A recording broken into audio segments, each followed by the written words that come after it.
Here we are again, Ron James. If you want to contact me, you can do that on rjames362yahoo.com, or you can look me up on Facebook. We've been talking a little bit about praise and worship teams, and things of that nature, and I want to continue to talk about this thing. And I just want to ask you a question, and maybe you can mull it on your mind. What is the most neglected member of the praise and worship team? The member of the praise and worship team who we put the least amount of criteria on, and we give the least amount of latitude to. And I'm going to say the sound man. The sound man is a part of praise and worship, and he, if you have praise and worship rehearsal, he should be there. If you understand, so far as a sound man or sound technician or engineer, they need to understand that the PA system is their instrument. Just like the bass player has his instrument, his chords, and his bass guitar, and his DI box, and those kind of things. The guitar player has their situations. A keyboard player has theirs. The sound man's instrument is the PA system. So the sound man, just like a bass player or guitar player, should be checking their instruments on a regular basis. I would say if you have a small church, just 100 or so people and you're in a small room, you should be able to check your PA system at least once every other week. By that I mean you should be checking the cords and the wires, making sure the batteries and the wireless mics are okay, making sure any frayed situations are going where they're supposed to be, tweaking it, adjusting where the board may be, or adjusting where the speakers may be, doing all those different things, moving things around, checking cords, making sure the stage is clean. When I say stage is clean, I mean the wires are tucked away, they're not all over the place, and making sure that's happening.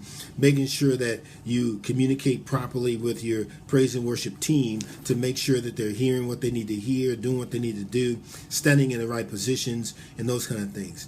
Sound man needs to begin to direct people. Unfortunately, it's really mostly the other way around, that the praise and worship people want to direct the sound man when it comes to getting the proper sound.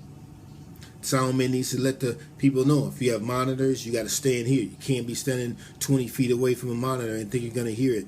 You got to stand closer to the monitor. You have to, sound man should be well versed in all the equipment that he has, microphones and how they work and what they do, and he should be able to tell them, hey, if you want to get a better sound, you need to do these things. Sound man would be similar to what I would call like a caddy in golf. A caddy in golf goes before the golfer and measures everything and figures everything out and looks at the slope and figures out where the cup is at, and explains the slopes and stuff to the golfer, yet the golfer is actually doing the golfing.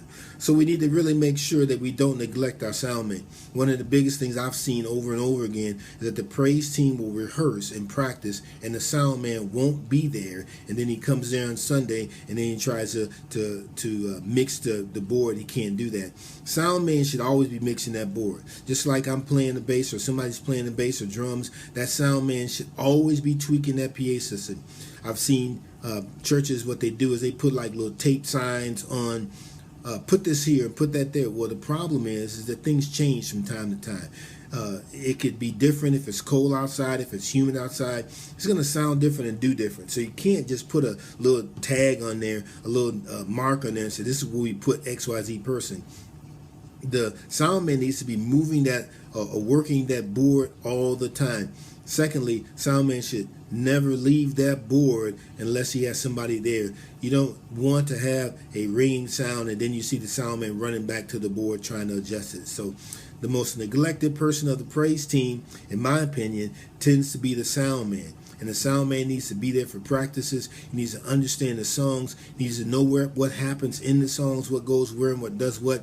And most importantly, he needs to make sure that the pastor has his microphone set, and he knows all the different issues with the pastor, how he sings, how he talks, loud, soft, all those kind of things, so that the pastor's not having ringing and all those kind of things, and he's not passing his mic to the praise and worship leader, or the praise and worship leader passing their mic back to the pastor. I mean, we really need to get those things dealt with in our churches. It's very unprofessional, and we got to really get it done in a better way. So thanks again, Ron James, just calling, just talking. So if you need to get in touch with me, you can do so. rjames362 at yahoo.com. Thank you very much. God bless you.